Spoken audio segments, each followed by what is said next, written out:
guys, Jonathan here from GuitarTipsWeekly.com.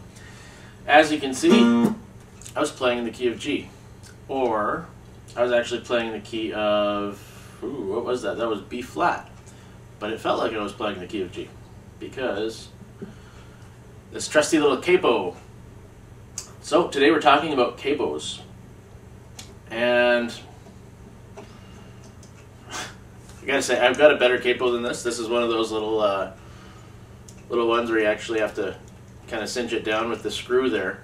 I've got one of those nice fancy spring-loaded ones, except that I really can't find it today. Using this older capo technology, I guess. All the nice new ones are nice and spring-loaded. It's probably worth, if you're thinking of getting a capo, get yourself a spring-loaded one. It's just a lot easier to use. It's a lot quicker.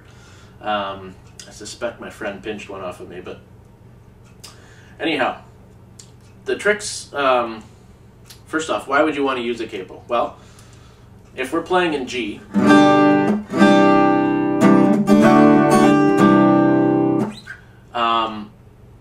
the strings are longer, right? You're down here. You're using the open notes. If we use a capo, it's essentially like moving the nut upwards, or it's like having a permanent bar chord at a single spot. Basically, you're closing off all the strings at a particular fret.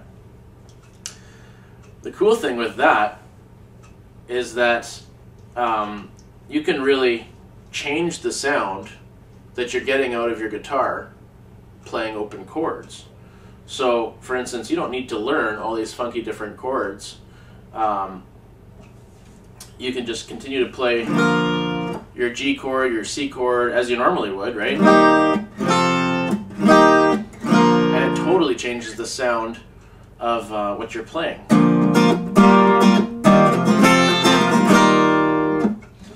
Let me just move it up here and demonstrate again. You can put this at any fret on the guitar that you want.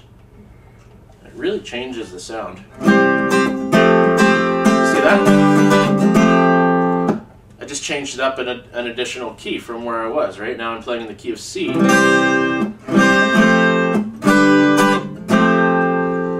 So, a few things. First off, let's talk about how you put this thing on. Well, you want to make sure you kind of put it as close to the center of the fret that you want as you can, but let me just demonstrate here. This one, of course, I have to tighten up by hand, which makes it a little bit more awkward, but a good teaching tool, I guess, because what you do is you want to tighten this.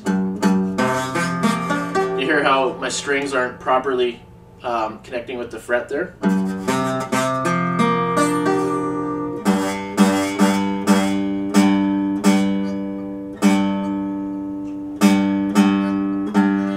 Just keep on tightening that until you get a good clean sound out of each string.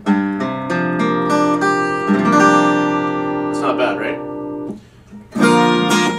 Otherwise you're going to get string buzz and things like that, which you don't want to deal with. So keep it fairly close to the center of the fret. If you absolutely can't get rid of that string buzz, then you can creep it a little bit closer to the fret this direction. Don't do it too tight because that will change the intonation of the strings. It's like pushing it down too far, right? So you're actually changing the distance of the tension on the string if you push it down too far. So the other thing you need to know is that when you put on a capo, what chords are you playing? Well, you want to be careful with this one because you can't play the same chords. I mean, you can, but you can't. Say, for instance, you have a song that's written in the key of G. Say you don't like singing in the key of G, and it's easier for you to sing a little bit higher in the key of A, right? Then what you can do is, let me just demonstrate that better, actually. So your song is written in the key of G, okay? It's G, C, and D, right? But you want to sing it in the key of A. Well, what we have to do is move this G here on the 3rd fret, 6th string. That's our root note for the chord, okay? And the key, incidentally. So what we want to do is move that root note up to the A position, right? Well, if we play a G like that, of course we've got these two open strings in the middle that are clashing with everything because now they're off, right? So that means we've moved our G up 1 fret, or sorry, 2 frets in a whole tone. So what we want to do is bring the capo along and follow that, right? And I'll just show you this for a second, actually. That's an open A, right? So now we bring up the capo 2 frets.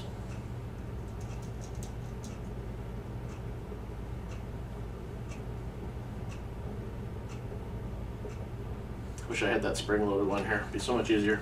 There you go. Now we've got an A, but we're playing a G chord pattern or G chord form, right? So now you can take the music that's written. I'm not talking about musical notation, but if you've got chords written along with lyrics, right? That's pretty common. Then now you can play those chords in their open form, but you've transposed it into the key of A. Because this, even though you're playing a G chord formation, it's actually an A because you've moved it up, right?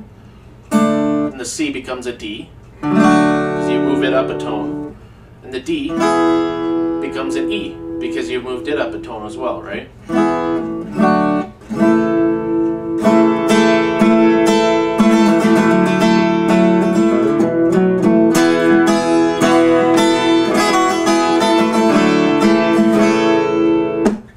That sounds so cool. It changes everything. Like you're used to playing in G, and then all of a sudden you can do that, and it just sounds totally different. I find it kind of inspiring sometimes to gives you new ideas, it's different things to play with. So that's pretty much all she wrote on capos, I think. Yeah, have fun with a capo. I think I'll probably put a link to a capo on this page if you're interested. They're only like, I think, $10, $15 typically. Definitely as far as guitar gadgets go, pretty fun little tool. Can sometimes inspire you to play different things, play different ways, and have all sorts of fun. So anyways, enjoy that. We'll see you again next time. It's Jonathan here from PlayGuitar.com.